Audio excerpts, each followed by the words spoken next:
Crazy case of Mamata Didi unfiltered. Kirti? Kirti? I think that's how you pronounce the channel. Kirti. Most politicians, when they lose an election, they follow a fairly standard script. They will accept the defeat first, then thank the voters, promise to come back stronger, and resign with some sort of dignity. जनता का जो भी फैसला है, उसे हम पूरी विनम्रता के साथ स्वीकार करते हैं. But our Didi does not follow the standard script. On the morning of May 5th, 2026, the day after one of the worst electoral defeats any sitting chief minister has suffered in Is she gonna claim corruption? Is she gonna claim that it's all fake? this whole country, she just very calmly walked up to a stage in Kolkata in her usual white sari and the blue Hawaii chappals and very calmly informed the whole nation of three things. One, she had not in fact lost. Now also I want to say that we didn't lose the election. Two, she would not under any circumstances resign. যদি কেউ মনে করে যে আমি কি resignation দিতে হবে, no, not that. And three, she was now, in her own words, a free bird. But now I am free bird, so I can go anywhere, I can fight anywhere. A free bird. I was just sitting there watching this clip on loop and I literally thought, okay, we need to talk about Mamata Banerjee. What is she talking about? So she lost the election but she didn't lose. She's not going anywhere. But she now has the ability to go anywhere because she no longer has ties to the whole. She literally makes no sense. She literally makes no sense. Because this is not just one woman who refused to accept a defeat. This is exactly what she has done at every important moment of her political life. And this is the same woman who in 1975 climbed onto JP Narayan's car bonnet and literally danced on it in front of thousands of people to embarrass him. The same woman who took an iron rod to the head at Hazra crossing in 1990 and survived it. The same woman who broke a 34-year-old communist rule in West Bengal all by herself. Defeat was not the word existed in a dictionary. So this video is about a question I genuinely could not stop asking. How did Bengal, a state that made her for 15 years, would not even seriously consider any alternative, finally throw her out by the margin? It did right now. And what does it mean that even now, even after all this, she's sitting inside a small house in Calicut telling us that she did not really lose? Let me show you. Mamata Banerjee was born in Calicut in South Kolkata on January 5, 1955 in a Brahmin household. She had 6 brothers and her father was a small-time Congress activist. When she was around 17 years old, her father got really sick and the family could not even afford any proper treatment, so he died. If you really want to understand why she later gave 2.2 crore women 1,500 rupees every single month through Lakshmi Bandar, do not start with the politics. Start with this teenage girl from a poor but a respectable Bengali family watching her father die because they did not have enough money to save him. She put herself through college. First, she got a degree in history just like me, and then a master's in Islamic history, and then she did law, and then finally she also did a degree in education. She first worked as a primary school teacher, then a... Dang. She's chasing them degrees. She is chasing them degrees. But how do you go from overly educated to going mentally ill? I mean, heck, Neil deGrasse Tyson has like what? I think 14 PhDs, and even he is kind of mentally ill when it comes to certain things and certain takes. So I guess it goes with the territory. Stenographer and then a sales girl as well. Her family was respected, but they were not financially very comfortable. So she was doing whatever she could to study, earn and slowly bring her family back up to a good position. 2 objects enter her life at this point that she will never actually put down, and the first thing is a sari. A simple Dania Kali Tant, a handloom cotton sari from Hooghly, which is white in color with a thin pastel border, which cost around 350 rupees per sari, woven by the same cooperative society for more than a decade. The second is the Hawaii chappal, the sleek blue strap classic rubber slippers, the kind every working class Indian has worn at some point of their life. She has worn these chappals in... Hey, I wear those, but I traded them in for Crocs. Because when in India, do what the Indians do, so I got a pair of Crocs. I I freaking love them. I have them on right now. Let me see if I can pull it off. Let me see. Come on. Yeah, I have my pair of Crocs. It just became, because in the US, the Crocs are absolutely despised, yet I freaking like them. I wear them all the time. I wear them to walk. I wear them out. I just wear them everywhere because they're like indestructible. But yeah, I guess they used to be the chonklas, and I have a pair of those. I had them when I first went to India, and I now wear my Crocs. the parliament, in the Supreme Court, at G20 stages, sitting in front of our Prime Minister Modi as well. See, these are not accident. This is the most carefully constructed political costume in Indian public life. This is like a way of saying, hey, I'm just like you. Yeah, that's again, I don't want to always throw shade at Gandhi, but that's literally what Gandhi did. He dressed like a poor person. He acted like he was a poor person. He just embodied that lifestyle because people like to see themselves in others. They like to see themselves in others. So they want to see people who literally look the part. I like, that's why people find Asmongold more relatable in the streaming world than Hassan Piker, because Hassan Piker, nobody can relate to someone who wears several $1,000s worth of clothing every day. They can relate to the person wearing a $5 t-shirt. Wearing a $5 t-shirt and gym shorts. And, well, I can't agree with the not bathing part, but a $5 t-shirt and gym shorts. It even though that is kind of who he is, but you always need to be grounded. Like for me, if I ever became famous, I just put it in savings. Put it in savings. Invest. I mean, what do I need the money for? I need a vehicle and a place in India. Buy a place in India. A poor commoner in India. See, 1975, when Indira Gandhi imposed the Emergency Act, J.P. Narayan came to Kolkata to speak against it, and 20-year-old Mamta Didi, who was an Indira Gandhi loyalist, a proper Congress supporter, stepped in front of his car. Then, depending on which side of the version you want to believe, climbed onto the bonnet of his car and danced on it to humiliate him. Hold that image. A 20-year-old Bengali girl shutting down a national figure in a public street.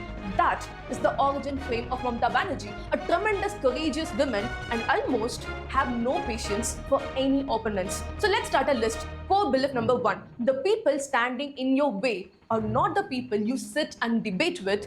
They are the people you stop no matter what. Let's... Yeah, that's an extremist mindset right there. Anyone who refuses to talk with others is a problem. And if you can't have a discussion with somebody, then you're the real problem. Skip to August 16th, 1990. The Communist Left Front has been running the Bengal for 13 years already, and Mamta is the West Bengal Youth Congress president at that time. There's a march at Hazra Crossing, which is just 5 minutes away from the place that she was living. A Communist Party person named Lalu Alam attacks her with a stick. He hit her so hard that her skull was literally fractured. She got 2 blows on her head, and when the third one came, she raised an iron rod and blocked it. And according to her, the third blow could have literally killed her. 2 years later, in December 1992, she walks into the writers' building carrying a deaf-mute girl named Deepali Basak, who was allegedly raped by a Communist Party person. Police beat her, she was dragged out, and she made a vow. I will not enter this building again until I am a Chief Minister, which is, by the way, very similar to what happened to our Tamil Nadu Chief Minister Jayalalitha as well. They tore out some of my hair. They threw chappals at me. That day, I left the assembly in tears, but I was also angry. I made a vow that day. I said, I will never set foot in this assembly again, as long as this man continues to be the Chief Minister. And when I do enter this assembly again, I will enter as Chief Minister. And obviously, she fulfilled the vow. By the late 1990s, she's completely done with the Congress because she thought they were very soft on the Communist Party people. She walked out and on January 1st, 1998, founded her own party. A symbol was 2 flowers growing out of grass. That was the whole idea. Trinamool Congress, a Congress from the grassroots.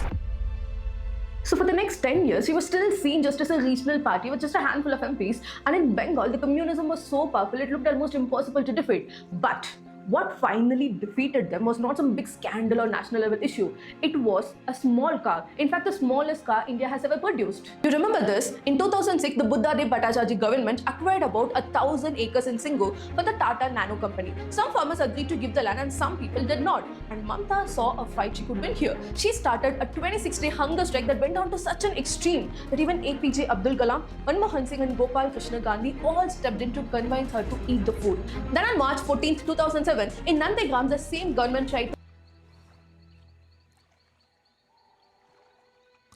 It's such a diva thing to do. Like I said, I hate the people who use like, oh, I'm gonna kill, like they use their life hostage for people to do what they want. That's the same thing with Gandhi's hunger strike. The C did the exact same thing with her hunger strike. That's the same thing where other people will be like, if you don't do what I say, I'm going to take my own life. It's the same kind of thing. I hate it. If you can't win the arguments with words, what do? You win it with emotion. Because you can't. Gandhi couldn't have won the argument where he had to starve himself for. She can't win the argument where she needs to starve himself for. So she has to create a spectacle of it. So when she passes away, she becomes a martyr from starving herself. And then, of course, the thing she fought for would get passed.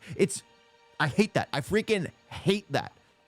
If you can't discuss the people, then you obviously don't belong in this part in politics. In politics, I hate this nonsense. I hate this nonsense. I don't care if it's for a good thing. You can't emotionally manipulate people. If you can't win on the arguments themselves, then you don't deserve to win.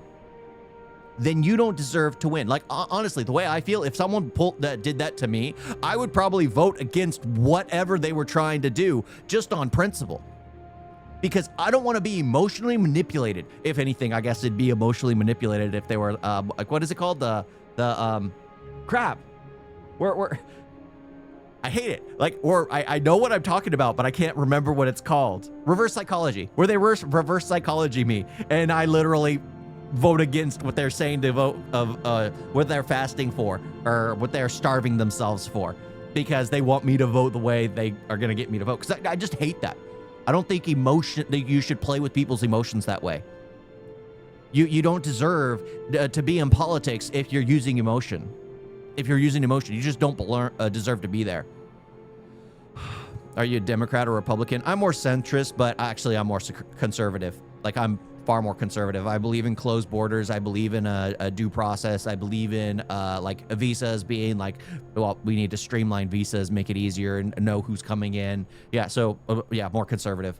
Acquired 10,000 acres for an SEEZ, a special economic zone. People obviously protested and the police entered the village. At least 14 villages were shot dead, and after that even more disturbing reports came out, including allegation of mass rape by the Communist Party people. This was the moment the Bengali Badruluk, the elite community of Bengal, which had been communist for 30 years, finally broke. Mahashweta Devi, Aparna Sen, Tarun Majumdar, they all walked the streets of Kolkata under a slogan she had borrowed from an old Jatra play. Ma, Mati, Manush. This is the moment Mamta becomes Devi, not just like a nickname, but almost like a possession of power. May 13, 2011, the result came in and Trinamool won 184 seats. The Communist Party was defeated so badly, and after 34 years, communist rule in Bengal finally ended. Time magazine put Mamta Didi on its 100 most influential people. The Gates Foundation publicly thanked her for Bengal's polio elimination. She refused the official CM bungalow that was given to her, refused to take the salary, refused the pension also, stayed at 30B Harish Chatterjee Street in the same old house with that same white sari and with that same poor man chappal. In 2011, depending on whom you asked, she was the most popular politician in this whole country. But what followed after that, none of us in 2011 would have predicted. This is the biggest paradox of Mamta Didi's Bengal. The same thing that made her powerful also became the same thing that people questioned her later for. And if you do not understand this, you cannot understand Bengal in 2026. She built one of the most ambitious welfare architectures any Indian state has ever tried, maybe after Tamil Nadu, which will have some good policies. Lakshmi Bandhan, a direct cash transfer to 2.2 crore women. Kanya Shri, paying girls to stay in school past 18 years, which won her a UN Public Service Award. Sabut Sati, over 1 crore bicycles to school children. Swasthya Sati, health cover up to 5 lakh rupees for poor women in rural Bengal. This changed the household economics in large scale, and it is the reason TMC won 29 out of 42 Lok Sabha seats in June 2024, even when she was contesting against Modi. Now we have to look beyond the headline. In 1960 to 61, Bengal's per capita income was 127% of the national average. By 2023-24, it was 84%, below Rajasthan and below Odisha. State debt grew from 1.92 lakh crore in 2011 to a budgeted 6.93 lakh crore in 2024-25. Bengal's share of national GDP fell from 10.5%. So it's the California issue. They're taking money from the government in order to fund their policies. I mean, the policies are good on paper, but in reality, they just cause more problems. That's the sad part, is like a lot of the things that people want, like a centralized healthcare, centralized, like a lot of that stuff does sound great, but the thing is, in reality, it doesn't work out. It does not work out because the rich and wealthy always find ways around paying money, paying their taxes. They always find ways around because they do a lot of charity for things that they're going to buy back themselves. It's just,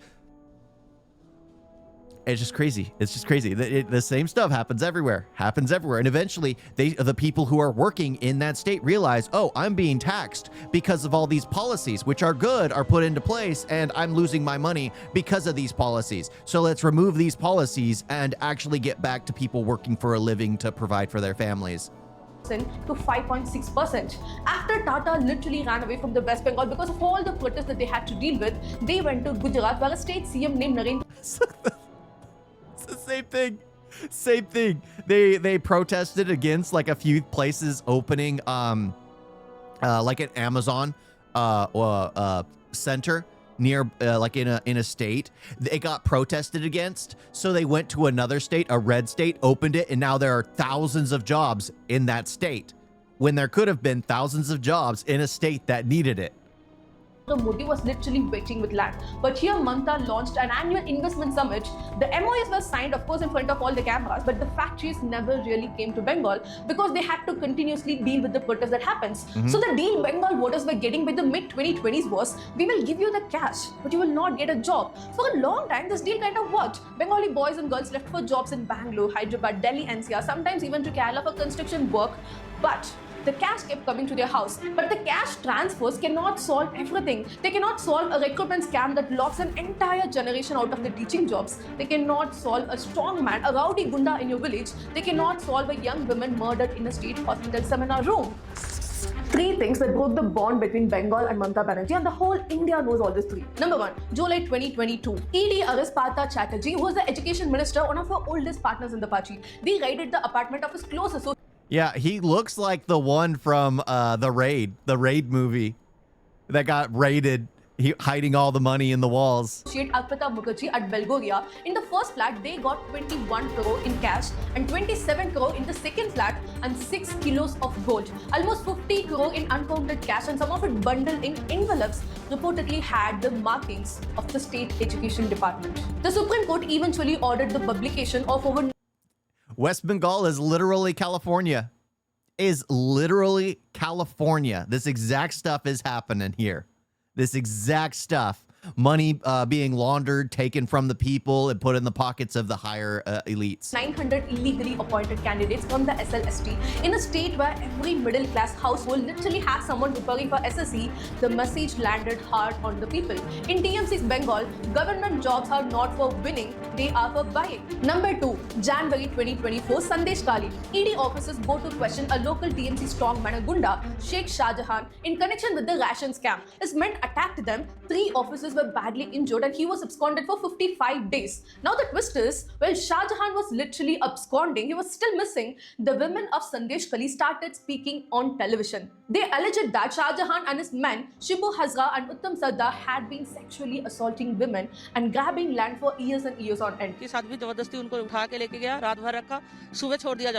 according to them, the local police were not stopping it, but instead they were supporting him. You know what Mamata said in response to this? The BJP and the RSS are using ED and CBI to create unnecessary violence. Number 3. Well, it's your state. It's your state. Why are you creating it? That's the funny thing. It's like, I don't know why. When the states have there's federal law, then there's state law. And I know India is different, right? India is different. But the same thing here. It's like a lot of the things that are bad in California, Gavin Newsom blamed Trump for when the policies were put into place by Gavin Newsom. Trump can literally put a policy in place that doesn't affect California because California can have its own laws and regulations and how it operates on things. In some cases, it can choose to follow certain federal laws and not to because it might supersede state law or something like if you know what I mean, you know what I mean. Because I'm not explaining it perfectly. But that's the thing. That's the thing. There has to be, you can't always blame, because they won the election. Everything bad that's happening is because of them. Like, no. The policies are in place. The policies have been there. There have been issues. It's just now people are reporting on the issues because they were saying it's been going on for decades. But no. It's the elected party. August 9, 2024, RJ Garg Medical College in Kolkata. A 31-year-old female Chinese doctor is and murdered in a seminar room after a 36-hour shift. हम अपने हाथ लड़के लेंगे. We want justice. What followed was not any normal protest. It may have been one of the largest spontaneous women-led protests in the independent India. We will take this to the world and we will get rid of Mamata Banerjee. Rig like the night was the motto. On the night before the Independence Day, lakhs of women came out on the streets of Kolkata and the slogan was simple. Avaz Tolo Nagi. Raise your voice, women. And the principal of RJ Garg, Sandeep Ghosh, accused by the family of trying to cover up the crime and was a man Mamata's government had personally protected. It's very hard to explain how badly RJ Garg. Honestly, this reminds me of the Jana Gana Mana movie.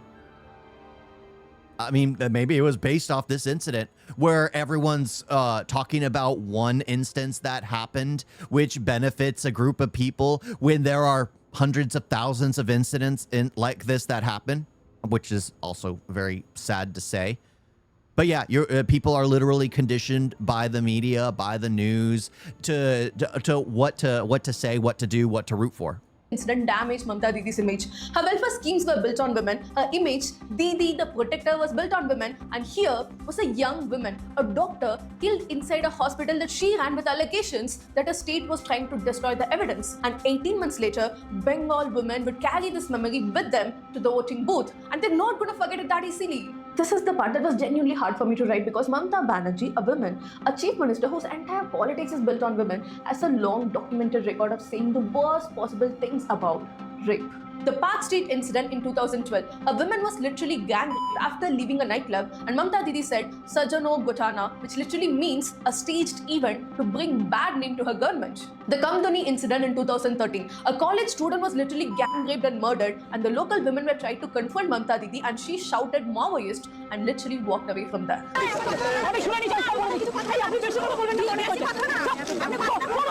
The Hanskali incident in 2022, a minor girl was allegedly raped and killed by the son of a TMC Panchayat member, and Mamata Banerjee literally had the guts to ask, was she pregnant? Was it a love affair?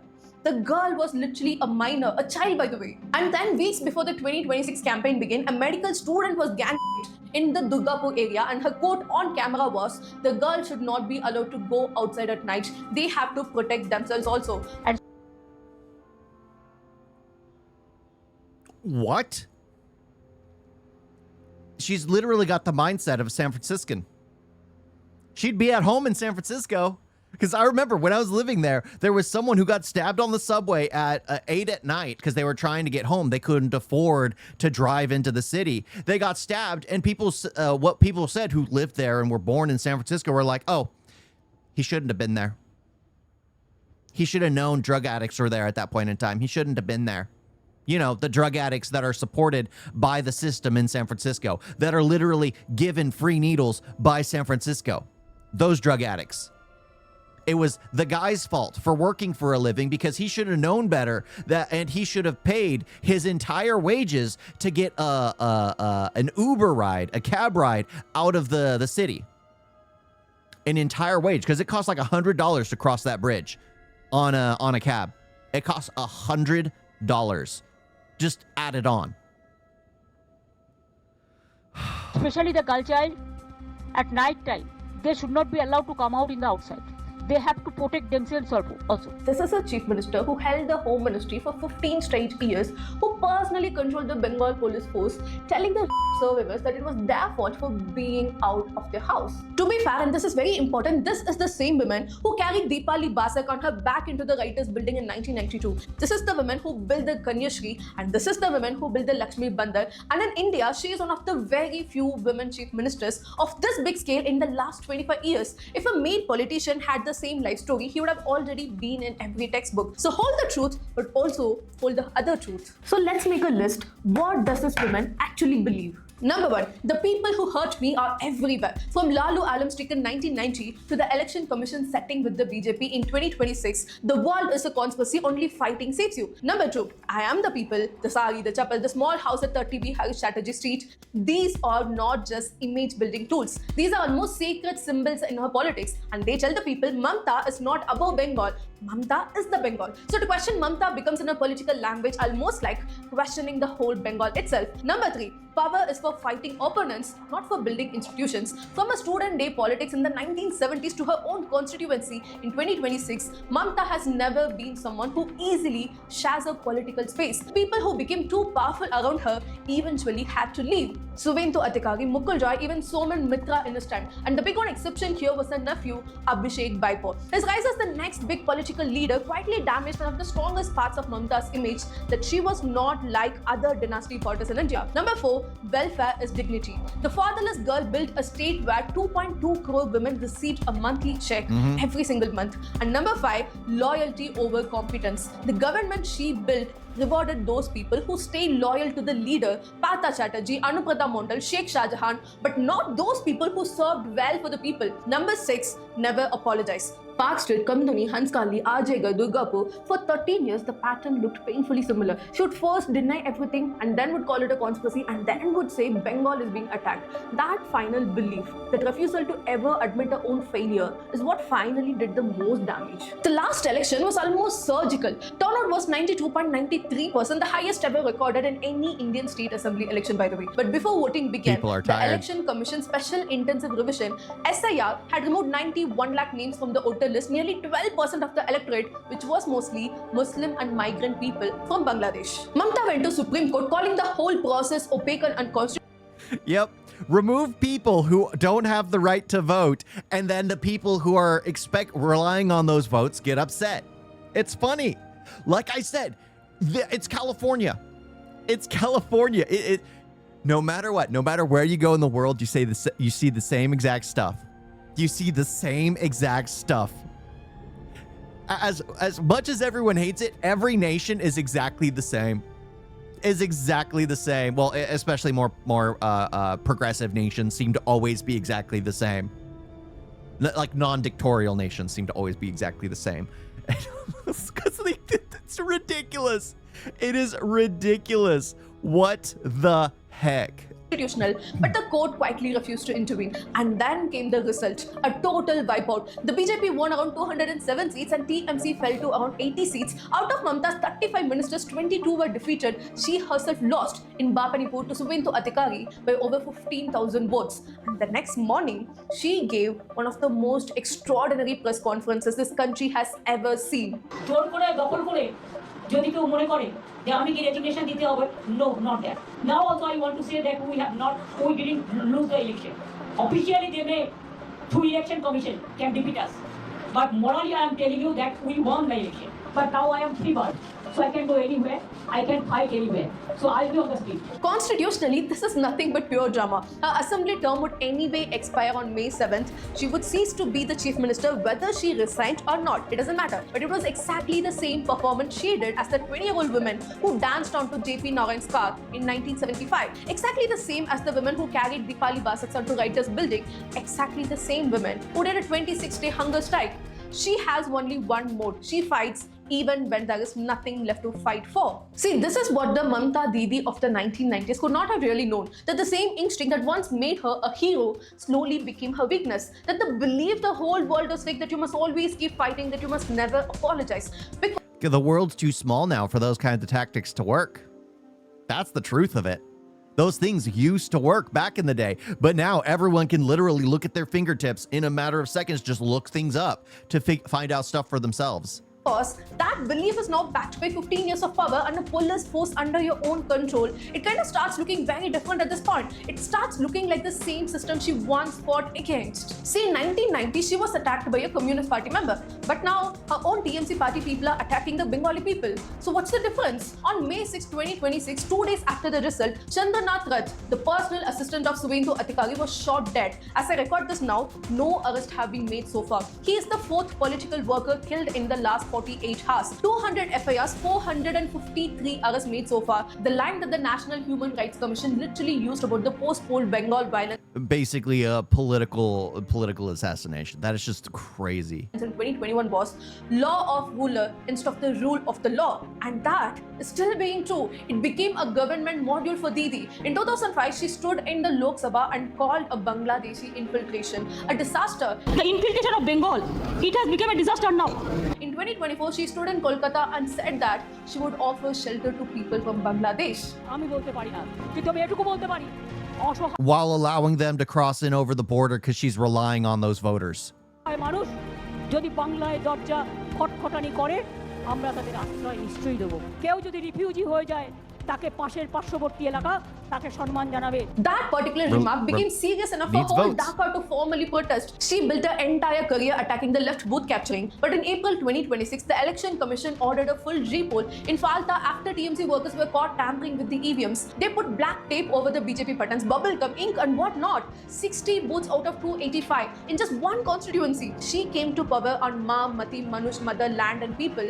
Bengal's per capita income in 1960 was 127% of the whole national average. In 2024, it was 84%, below Rajasthan and below Odisha. The factories never really came to Bengal. Her young people boarded trains to Bangalore, to Hyderabad, to Kerala to work as construction workers. That is what you say in the speech. And then that is what you do with your power, with all the police that you have, with EVMs, with borders, with the people who particularly disagree with you. And that is where the difference becomes very clear. Having an ideology is one thing, but living by that ideology when you actually have power is another thing. The month of 1990, imagine one Bengal, but the month of 2026 ended up governing another. She's still inside the small house in Calicut, but the Bengal has moved out of it. That was actually funny. I mean, I wasn't expecting that. I wasn't expecting to actually see California in India. I mean, I know there's a lot of similarities all over the place, but the fact that it's like everything she was doing was like on par, everything playing on people's emotions, literally wanting the open border policy so that way she could have the votes, the fraudulent elections, you know, trying to control the elections, giving money to the people that she has in her pocket. All these people run on the ideology that, oh, I'm here, I'm one of you, I will always be one of you. And then they never care about the people below. I mean, sure, she put systems in place that help the lower class communities. The problem is, it's people having to provide to them. That's why the state average went down, because too much of the money was being sent to people that weren't providing. Like that's what happened in the U.S., where you started having food stamps. You started having like a lot of handouts to people that weren't providing to society. You had single mothers with like 5 kids just living off the government because they didn't need to provide anything. Why would you work for a living when you can literally just have a bunch of kids and be paid for it? So it never works. It never works in the long run. I mean, you can like the idea of it, but there have to be systems in place to make sure that people are doing what's best for them. If they can find work, they should get work. If they can work, they should be looking for work. I mean, hopefully, maybe in a few years when machinery takes over everything, there has to be a system in place for those people that literally can't do nothing. However, if you're doing the job of scraping toilets because there isn't a toilet scraping machine, you should receive so much money that you're living up there in society, because at least you're doing something that someone who refuses to do a single job. So you should be, of course, living a better life than someone who refuses to do a single job.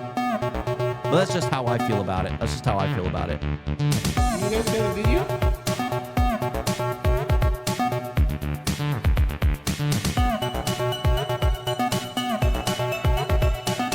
It's so bad. And don't forget to like and subscribe. Wait like that.